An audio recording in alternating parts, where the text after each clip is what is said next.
এই ভিডিওটা ভূত চতুর্দশীর পরের দিন মানে কালী পুজোর দিনে। প্রতিবারের মতো এবারও বাবা গিয়ে আগের দিন কিছু বাজি পটকা কিনে এনেছে। তো সন্ধ্যা হওয়ার পরে আমরা সবাই মিলে দোকানের সামনে চলে গিয়েছিলাম, আমাদের দোকানের সামনে সবাই মিলে ফটকা ফাটানোর জন্য। যেহেতু আমাদের রাস্তার ধারেই বাড়ি, তাই বেশ মজা হয় ফটকা ফাটাতে। রাস্তায় অনেক লোকজনও থাকে, বেশ আনন্দই হয়।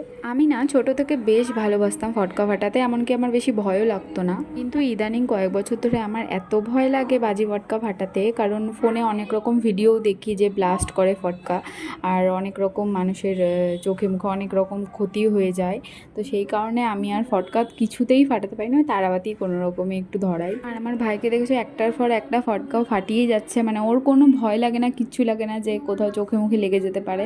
ওই সব ফাটকা ফাটিয়েছে, আমরা শুধু বসে বসে একটু দেখেছি, এনজয় করেছি সবাই মিলে। আচ্ছা, তোমরা কে কোথা থেকে দেখছো বলো একটু ভিডিওটা, নাহলে তো আমি জানতেই পারবো না। আর আমাদের গঙ্গারামপুরে না বেশ ভালো কালী পুজো হয়, কিন্তু পরের ভিডিওগুলোতে আমাদের গঙ্গারামপুরে যে যে প্যান্ডেলগুলো হয়েছে কালী পুজোয় তোমাদেরকে অবশ্যই দেখাবো।